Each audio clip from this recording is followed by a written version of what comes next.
और question number 19 में A की वैल्यू गिवन है, a is equal to √5 plus √2 upon √5 minus √2।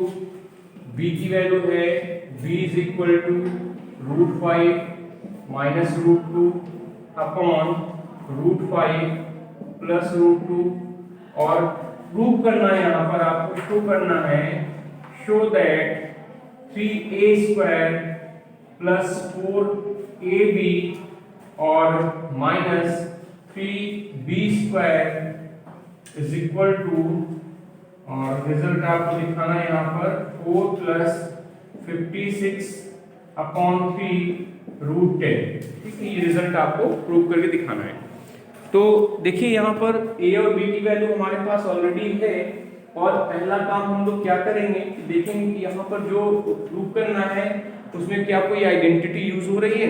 अगर आइडेंटिटी यूज हो रही है तो हम लोग सिंपल तरीके से आइडेंटिटी को यूज करके क्वेश्चन को कर पाते हैं। और हमने आपको पहले भी समझाया कि आप अगर डायरेक्ट वैल्यू पुट करोगे तो भी रिजल्ट आएगा, बट आपका कैलकुलेशन वाला पार्ट काफी बढ़ जाता है। तो आइडेंटिटी चेक कर लेते हैं। आप पहले इसको नोट कर लो, a3a² plus 4ab minus 3b²।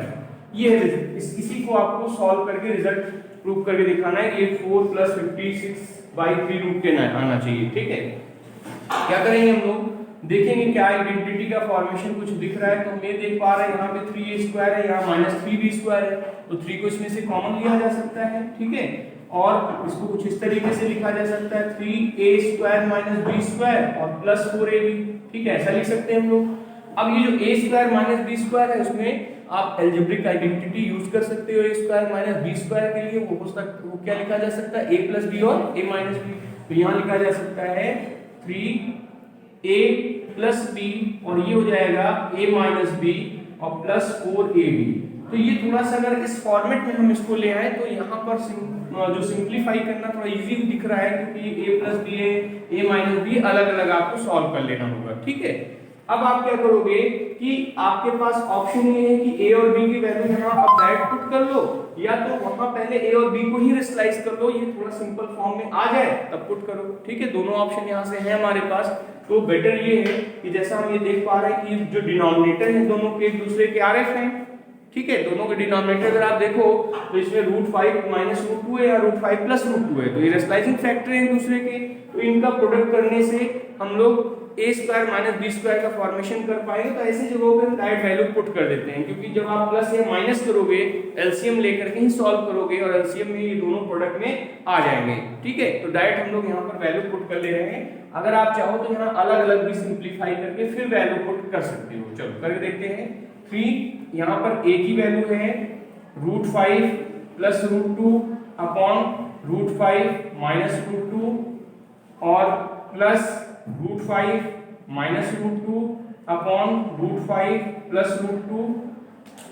दूसरे ब्रैकेट में आप लिखोगे सेम यही विथ माइनस साइन, तो √5 प्लस √2 अपॉन √5 माइनस √2, यहाँ माइनस की साइन हो जाएगी, और √5 माइनस √2 अपॉन √5 प्लस √2। ठीक है ना।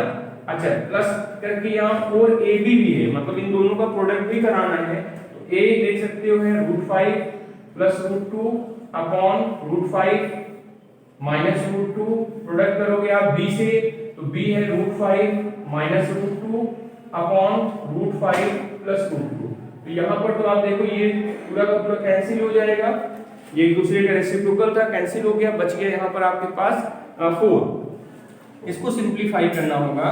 तो यहाँ पर आप देखो एलसीएम में आप इन दोनों को लिखोगे जो कि एक दूसरे के कन्जुगेट दिख रहे हैं, √5 माइनस √2 और यहाँ हो जाएगा √5 प्लस √2। ठीक है, ये प्रोडक्ट आपने कर लिया। अच्छा, इसके बाद जब आप इसको डिवाइड करोगे तो ये कैंसिल होगा, इसका प्रोडक्ट आप कर लोगे √5 प्लस √2 का होल स्क्वायर, और प्लस इसको डिवाइड करोगे तो ये कैंसिल होगा, और यहाँ हो जाएगा √5 माइनस √2 का होल स्क्वायर। ठीक है ना, ये आपने एक पार्ट कंप्लीट किया। सेम यही आपको यहाँ भी करना है, यहाँ भी आप एलसीएम ले लो √5 माइनस √2 को √5 प्लस √2 के साथ, और आप देखोगे कि इसका स्टेप आपको पता ही होगा, फ्रैक्शन का एडिशन सब्ट्रैक्शन कैसे करते हो। ये डिवाइड किया जाएगा √5 माइनस √2 से इसके एलसीएम में, ये कैंसिल होगा, ये रिमेनिंग जो है वो इसके साथ प्रोडक्ट होगा तो होल स्क्वायर बनाएगा √5 प्लस √2 का होल स्क्वायर और माइनस √5 माइनस √2 का होल स्क्वायर, और लास्ट में आपको यहाँ पर मिल रहा है केवल 4, ठीक है ना। अब और सिंपलीफाई कर लेते हैं 3। अब आप देखो यहाँ पर a प्लस बी का होल स्क्वायर लगना है, यहाँ a माइनस बी का होल स्क्वायर लगना है। a प्लस बी का होल स्क्वायर होगा तो ध्यान ये दे दीजिएगा, यहाँ स्क्वायर होता जाएगा तो स्क्वायर रूट भी हटता जाएगा। थोड़ी स्क्रिप्ट डायरेक्ट हम लोग लिख सकते हैं, ये √5 का स्क्वायर 5 हो जाएगा, √2 का स्क्वायर 2 होगा और प्लस 2 इंटू √5 और √2 का मल्टीप्लाई √10 हो जाएगा, ठीक है। प्लस की साइन में यहाँ a माइनस बी का होल स्क्वायर का फॉर्मेशन है तो ये 5 प्लस 2 माइनस 2√10 हो जाएगा, ठीक है। एक्सपेंशन आप लोग समझ रहे होंगे कैसे किया जा रहा है। और डिनोमिनेटर में आप देखोगे तो ये a माइनस बी और a प्लस बी है तो a square minus B square होगा तो 5 माइनस 2 हो जाएगा, ठीक है। अभी देखो 2√10 और 2√10 प्लस माइनस में था, कैंसिल हो गया। अब इसको भी सिंपलीफाई कर लो, ये भी पूरा यही आएगा, बस यहाँ पे माइनस की साइन है तो आप बिल्कुल सेम यही लिखिएगा, बीच में माइनस की साइन है तो यहाँ से साइन चेंज होगा, ये माइनस हो जाएगा, ये माइनस हो जाएगा, ये प्लस हो जाएगा। तो आप 5 प्लस 2 प्लस 2√10 और ये -5 -2 और प्लस 2√10, ठीक है। सेम यही पूरा का पूरा टर्म देखो यहाँ पे न्यूमरेटर में मिल रहा है, बस साइन का डिफरेंस है, ये प्लस है यहाँ पर माइनस है, तो माइनस है तो इधर की साइन हमने चेंज कर दी थी, ठीक है। अपॉन में भी आपका सेम ही आ रहा है, पूरा का पूरा ये हो जाएगा 5 - 2 और यहाँ पर आपने लिख लिया +4, क्लियर। अब देखो यहाँ पे कैंसिल हो रहा है 5 से 5 2 से 2, ठीक है। अब आ जाओ क्या रिमेनिंग है, अब देखिए यहाँ पे रिमेनिंग है, यहाँ 3 आएगा, 5 - 2 का रिजल्ट क्या आएगा 3 आएगा, तो ये 3 और 3 भी कैंसिल हो गया। अब आपके पास यहाँ बच रहा है 5 + 2 7 यहाँ हो गया और 7 14, यहाँ पे आपको मिल गया 14 और तो कुछ यहाँ रिमेनिंग नहीं है। मल्टीप्लाई में आप देखो 2 और √10 यहाँ पर है और यहाँ पर भी 2√10 है तो ये 4√10 हो जाएगा, तो 4√10 और डिवाइडेड बाय यहाँ पर 3 मिल रहा है आपको और यहाँ आ गया +4, ठीक। तो अभी देखो जो रिजल्ट आपको लाना है वो लगभग आ ही गया है, आप देख सकते हो 4 आपको मिल गया है, तो इसको रीअरेंज करके हम पहले भी लिख सकते हैं, ये हो जाएगा 4 प्लस अब देखो 6 14 4 जो है वो 56 हो जाएगा, तो ये 56√10 और डिवाइडेड बाय 3। तो आपने देखो जो रिजल्ट यहाँ पर फाइंड करना था 4 + 56/3 √10 वो आपने यहाँ पर फाइंड कर लिया, ठीक है। कंप्लीट कर लीजिए। क्वेश्चन नंबर 21 चलिए कंप्लीट करते हैं। इसमें क्या है कि p की वैल्यू गिवन है 3 - √5 अपॉन 3 + √5 और q की वैल्यू गिवन है 3 + √5 अपॉन 3 - √5 और फाइंड करना है आपको p² + q², ठीक है। तो ये पिछले टर्म पे भी इसको हम लोगों ने डिस्कस किया था ऐसे क्वेश्चन को कि अगर आपको a² + b² का कुछ फॉर्मेट फाइंड करना है तो आप डायरेक्टली वैल्यू पुट करके तो कर ही सकते हो, बट अगर आप इसके लिए आइडेंटिटी को यूज करो तो क्वेश्चन में सिंप्लीफिकेशन वाला पार्ट, कैलकुलेशन वाला पार्ट हम लोग मिनिमाइज कर पाते हैं। तो अगर हम इसमें आइडेंटिटी देखें तो कौन सी आइडेंटिटी बन पाएगी, तो देखो a² + b² का फॉर्मेशन है तो आप यहाँ पर इसको लिख सकते हो p + q whole square is equal to p² + q² + 2pq, यही होगा। a + b का होल स्क्वायर का जो आइडेंटिटी है अलजेब्रा का वो आपने यूज किया, a + b whole square equal to a² + b² + 2ab, clear. अब आप देखो आपको फाइंड क्या करना है, यहाँ पर फाइंड करना है आपको p² + q², तो इसको छोड़ेंगे, इसमें कुछ भी वैल्यू मत पुट करना क्योंकि इसी की वैल्यू फाइंड करनी है। आप पुट करेंगे p + q यहाँ पर और p × q यहाँ पर, ठीक है। या तो इसको और अरेंज कर लो एक स्टेप और एक स्टेप अरेंज करके फिर वैल्यू पुट कर लो तो वो ठीक रहेगा। आप p² + q² को अब देखो क्या लिख सकते हो, इसकी वैल्यू फाइंड करनी है तो ये तो रहेगा और माइनस में आएगा 2pq, तो p + q whole square -2pq, ठीक है। अब अगर आप वैल्यू राइट हैंड साइड में p और q की पुट करोगे तो आपको लेफ्ट हैंड साइड में p² + q² की वैल्यू मिल रही है, तो वैल्यू पुट कर लें। p की वैल्यू देखो है 3 - √5 अपॉन 3 + √5 प्लस q की वैल्यू है 3 + √5 अपॉन 3 - √5 ये पूरा होल स्क्वायर होना है, और माइनस 2 इंटू पी क्या है 3 minus root 5 upon 3 plus root 5, और क्यू है 3 plus root 5 upon 3 minus root 5। ठीक है, तो आपने वैल्यूज पुट कर ली पी और क्यू की, और अब आप सिंप्लीफाई करो तो देखो ये पार्ट तो पूरा प्लस 3 माइनस रूट 5 न्यूमरेटर में भी है, डिनोमिनेटर में भी है, और प्लस वाले भी है, सब कैंसिल हो गए, रेसिप्रोकल था एक दूसरे का, वो तो कैंसिल हो गया। यहाँ पे कुल आपको मिला 2। ठीक है, अब यहाँ आप क्या करोगे, पहले इसमें एलसीएम लेके इसको सिंप्लीफाई करोगे, इसमें होल स्क्वायर फॉर्मूला मत लगा देना, नहीं तो फिर तो और बड़ा कर ले जाओगे क्वेश्चन को। अभी इसको सिंप्लीफाई करने की जरूरत है, जब इसको सिंप्लीफाई करोगे तो और सिंपल सा एक फॉर्मेट आएगा ब्रैकेट के अंदर, तब स्क्वायर कर लेंगे।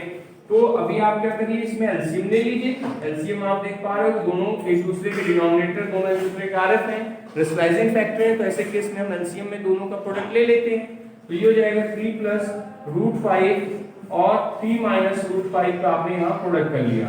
ठीक है, ये प्रोडक्ट कर लिया, और रिजल्ट देखो ऊपर में हो जाएगा 3 माइनस रूट 5 का स्क्वायर कर लिया, और यहाँ हो गया 3 प्लस रूट 5 का स्क्वायर। ठीक, कुछ इस तरीके का रिजल्ट आपको मिला। थोड़ा और सिंप्लीफाई करोगे जल्दी से रिजल्ट आ जाएगा इसका। अब देखो ये a माइनस बी का होल स्क्वायर है, a प्लस बी का होल स्क्वायर का फॉर्मेशन दिख रहा है, इसमें अप्लाई कर दोगे तो ये होगा 3 प्लस 9 हो जाएगा, 3 का स्क्वायर हुआ तो 9 प्लस रूट 5 का स्क्वायर 5 हो गया, और माइनस यहाँ पर आपको मिलेगा 2 इंटू 3 6 रूट 5। ठीक है, a माइनस बी का होल स्क्वायर का फॉर्मूला अप्लाई किया गया है, इसमें a प्लस बी का कर लीजिए होल स्क्वायर का फॉर्मूला, तो 9 और प्लस 5 और प्लस यहाँ हो जाएगा 6 रूट 5 अपॉन में a square minus B square होगा तो 9 माइनस 5 हो गया। ठीक है, ये होल स्क्वायर अभी आपको ऊपर लगा के रखना है। अब देखिए यहाँ से ये कैंसिल हो गया, 6 रूट 5 कैंसिल हुआ, और 9 हो गया 18 और 10 28, तो ऊपर में आ जाएगा 28 अपॉन, और यहाँ देखोगे तो ये रिजल्ट आ रहा है 4, और ये होल स्क्वायर यहाँ पर है -2। अब देखिए 4 7 जा 28। ठीक है, ये थोड़ा विजिबल कर दें, इसको सभी को विजिबल हो रहा होगा। तो 28/4 है, तो 4 से डिवाइड करोगे 7 का स्क्वायर हो गया 49, तो 49 माइनस 2 कितना आ जाएगा 47। तो इसका जो रिजल्ट है आपने 47 मालूम कर लिया, और इसके लिए आपने आइडेंटिटी यूज की a plus B whole square का a square plus B square plus 2ab। इससे आपने कैलकुलेशन को थोड़ा मिनिमाइज कर लिया। ऑप्शन आपके पास वो भी था, आप चाहते तो p और q की वैल्यू को सीधे इसमें पुट करते और सिंप्लीफाई करते, रिजल्ट आपका यही आता, बट कैलकुलेशन थोड़ा सा वहां पर बड़ा हो जाता। क्वेश्चन नंबर 22 का सेकंड पार्ट है, जिसमें 3 अपॉन डिनोमिनेटर में दिया हुआ है √3 प्लस √5 माइनस √2। तो डिनोमिनेटर क्या है, डिनोमिनेटर इरेशनल तो है ही, हमको डिनोमिनेटर को क्या करना होगा, रेशनलाइज करना होगा। तो डिनोमिनेटर को रेशनलाइज करने के लिए अभी देखो, अभी तक जो आप आरएफ लिखते थे वो आरएफ एप्लीकेबल होता था बाइनोमियल पे, मतलब बिटवीन 2 टर्म्स, 2 टर्म के बीच में साइन को चेंज करते थे। अब यहाँ पे 3 टर्म आ गए। अब 3 टर्म आने का मतलब ये नहीं कर लीजिएगा कि आप इसका साइन माइनस इसका साइन प्लस दोनों का साइन बदल दो, नहीं, ऐसा कुछ भी आपको रूल नहीं अप्लाई करना है। यहाँ पर भी आपको बाइनोमियल का ही फॉर्मेशन करना होगा, और बाइनोमियल के फॉर्मेशन को करने के बाद ही आप क्या करोगे, साइन को चेंज करोगे। ठीक है, मतलब जो रेशनलाइजिंग फैक्टर हम निकालते थे और बोलते थे कि जो टर्म्स हैं डिनोमिनेटर में उसके साइन को चेंज कर लो, तो साइन को चेंज करने के लिए बाइनोमियल होता था, तो बीच में एक ही साइन आपको मिलती थी, प्लस या माइनस। तो प्लस होता था तो माइनस कर लेते थे, माइनस होता था तो प्लस कर लेते थे। अब यहाँ पर तो 3 टर्म्स है, तो एक प्लस में एक माइनस में। अब ऐसा नहीं करेंगे कि इसका साइन माइनस इसका साइन प्लस करके और आप प्रोडक्ट करने लगोगे, तो फिर आपका क्वेश्चन इजीली सॉल्व नहीं होगा। ठीक है, तो आपको करना क्या है कि आपको कॉन्सेप्ट वही रखना है कि रेशनलाइजिंग फैक्टर हमको बाइनोमियल्स पे ही मिलेंगे। तो बाइनोमियल्स के लिए आप ये जो 3 टर्म्स हैं उनको बाइनोमियल में आप कन्वर्ट करो, 2 टर्म्स बनाओ, और उसके लिए आपको किसी 2 टर्म को एक सिंगल टर्म कंसीडर करना होगा, वो एज्यूम करना होगा कि वो 2 टर्म नहीं है, एक सिंगल टर्म है। ठीक है, और फिर उस पर बाइनोमियल अप्लाई करके हम लोग आगे RF निकाल करके और फिर प्रोडक्ट करना शुरू करेंगे। तो अब ये डिसीजन आपको लेना है कि आप किस दो टर्म को आप सिंगल लेना चाहते हो। आप √3 + √5 को एक सिंगल टर्म बना सकते हो या आप इसको बनाते हो। अब समझिए ध्यान से, अगर आपने इसको एक सिंगल टर्म कर लिया तो ये एक टर्म हो जाएगा, ये दूसरा टर्म हो जाएगा, तो साइन चेंज होगी यहाँ वाली। और कहीं आपने कहा कि नहीं हम इसको नहीं बनाना चाहते, हम इन दोनों को अगर हम एक साथ रखना चाहते हैं, ये एक सिंगल टर्म होगा, ये दूसरा वाला टर्म होगा, तब साइन चेंज होगा ये वाला। दोनों साइन आपका चेंज एक साथ नहीं होगा, बस ये ध्यान रखना है, ठीक है। तो चलिए हम बना रहे हैं, क्योंकि ये दोनों प्लस में है तो इनको हम एक साथ कर ले रहे हैं। कुछ ये ब्रैकेट ऐसे बना दिया करो, जब आप ब्रैकेट बना दोगे तो ये क्लियर हो जाएगा कि ये हमने क्या किया, एक सिंगल टर्म बना लिया और ये आपका सेकंड टर्म हो गया। अब इसमें RF फाइंड करोगे तो इसका जो RF लिखा जाएगा वो लिखा जाएगा √5 √3 है पहले तो 3 लिख दो, √3 + √5 ये एक टर्म हुआ और यहाँ से माइनस साइन है तो प्लस करके √2 को लिख लिया जाएगा, ठीक है। ये हो गया इसका RF, ठीक। अब आप इस RF से इसके न्यूमरेटर एंड डिनोमिनेटर में प्रोडक्ट करिए और फिर पूरे स्टेप वही करिए जो अभी तक रेशनलाइजिंग द डिनोमिनेटर के लिए करते आए हैं। तो 3/√3 + √5 और -√2 प्रोडक्ट करना है आपको √3 + √5 और +√2 से, और डिनोमिनेटर में भी आप इसी को लिखेंगे √3 + √5 और +√2। ये आपका ब्रैकेट में ही रहेगा ताकि ये एक सिंगल टर्म रहे और ये सेकंड टर्म हो जाएगा। अब क्या करोगे आप, अब यहाँ पर देख सकते हो डिनोमिनेटर में रेशनलाइजेशन का स्टेप होता है जिसमें a² - b² का फॉर्मेशन हमेशा बनता है, यहाँ भी बन रहा है। ये पूरा a² कर लेना इसको और माइनस में ये जो है वो हो जाएगा b², ये हो जाएगा a - b और ये हो गया a + b, तो लिखोगे इसको a² - b²। और न्यूमरेटर में 3 है तो 3 को एज इट इज रहने दो और इसको ब्रैकेट करके इस तरीके से लिख दो, √3 + √5 और +√2, ये हो गया। डिनोमिनेटर में आप लिखोगे √3 + √5 का होल स्क्वायर -√2 का स्क्वायर। ये बात क्लियर हो रही है। देखो ये पूरा a हो गया और ये हो गया b। तो अभी तक हम लोग रेशनलाइजिंग द डिनोमिनेटर के फॉर्म के में जो डिनोमिनेटर में आप फॉर्मूला अप्लाई करते हो वो हमेशा a - b × a + b होता है, जिसको a² - b² लिखा जाता है, वही लिख दिया हमने, ठीक है। अब क्या करना होगा, अब इसमें फॉर्मूला लगा के इसका एक्सपेंशन करना होगा और ये है a + b का होल स्क्वायर का फॉर्म। देखो a + b, ये हो जाएगा √3 a हो जाएगा, √5 b हो जाएगा, तो a + b होल स्क्वायर का फॉर्म दिख रहा है, तो a + b के होल स्क्वायर के फॉर्मूले से इसका एक्सपेंशन करेंगे, ठीक है। नेक्स्ट स्टेप में न्यूमरेटर को आप एज इट इज लिखते जाओ, उसमें कोई चेंज आप करोगे ही नहीं, ठीक है, इसको एज इट इज लिखते रहेंगे। अब डिनोमिनेटर में आइए और यहाँ देखिए a + b का होल स्क्वायर का फॉर्मूला लगाओगे तो √3 का स्क्वायर a², √3 का स्क्वायर मतलब 3 बचेगा, b² √5 का स्क्वायर होगा तो 5 ही आएगा, और प्लस 2 × a × b होता है तो इन दोनों का प्रोडक्ट हो जाएगा तो 2√15 हो गया, ठीक है। ये हो गया इसका एक्सपेंशन। और माइनस में यहाँ पर है √2 का स्क्वायर तो ये 4 हो जाएगा, हाँ 2 हो जाएगा, √2 का स्क्वायर यहाँ पर हो गया 2। अच्छा, अभी इसको और सिंप्लीफाई करना है तो न्यूमरेटर को आप एज इट इज नोट कर लो, √3 + √5 और इसके साथ यहाँ पर आप +√2 लिख लो। अपॉन में यहाँ पर हो गया, देखो ये हो जाएगा 9 और 9 में आप जो 8 होगा, 8 में आप यहाँ से 2 को माइनस करोगे तो बचेगा 6, ये 3 + 5 हो गया 8 और 8 में 2 को माइनस किया आ गया 6 + 2√15। अभी आप क्या करोगे, 6 + 2√15 में से आप 2 को कॉमन ले सकते हो, तो 2 को यहाँ से कॉमन ले लो, थोड़ा सा और सिंपल सा फॉर्मेट बना लेते हैं। तो जब यहाँ से 2 को कॉमन ले लेंगे तो 3√3 + √5 + √2, न्यूमरेटर को एज इट इज लिखते जाना है और यहाँ से 2 को कॉमन ले लोगे तो बचेगा आपके पास 3 + √15, ठीक है ना, 3 + √15। अब आप देखिए जब आपने फर्स्ट टाइम रेशनलाइजेशन कंप्लीट कर लिया, फर्स्ट टाइम आपने RF से प्रोडक्ट करके रेशनलाइजेशन के स्टेप को कंप्लीट किया, तो अभी भी देखो डिनोमिनेटर इरेशनल है, डिनोमिनेटर पूरी तरीके से रेशनलाइज हुआ नहीं हो पाया, अभी भी रूट की वैल्यू हमको मिल रही है। तो जब भी 3 टर्म्स वाले ऐसे क्वेश्चन होंगे जहां पे डिनोमिनेटर में 3 टर्म्स होंगे और रेशनलाइज करना होगा डिनोमिनेटर को, तो वहां पर रेशनलाइजेशन का स्टेप भी 2 टाइम्स होगा। एक तो फर्स्ट टाइम आपने रेशनलाइज किया किसी 2 टर्म को एक सिंगल टर्म लेकर के, अब जब फाइनली आप यहां तक पहुंचोगे तो देखोगे अभी भी डिनोमिनेटर क्या है, इरेशनल है। तो एक बार और रेशनलाइजेशन का स्टेप यहां पर कंप्लीट करना होगा और इस बार आरएफ आपको इनको लेके बनाना है। तो 3 प्लस रूट 15 है, तो आप 3 माइनस रूट 15 से फिर से मल्टीप्लाई करेंगे न्यूमरेटर डिनोमिनेटर में, और ये लास्ट स्टेप होगा, ये लास्ट रेशनलाइजेशन का स्टेप होगा। इसके बाद रिजल्ट आपको मिल जाएगा। तो चलिए फिर से एक बार मल्टीप्लाई कर लेते हैं। यहाँ पर आपको फिर मल्टीप्लाई करना है 3 और रूट 3 प्लस रूट 5 और प्लस रूट 2 अपॉन में आपको मिल रहा था 2 3 प्लस रूट 15। ठीक है, अब आप मल्टीप्लाई करोगे 3 माइनस रूट 15 से न्यूमरेटर और डिनोमिनेटर दोनों में, तो 3 minus root 15 upon 3 minus root 15 multiply किया आपने।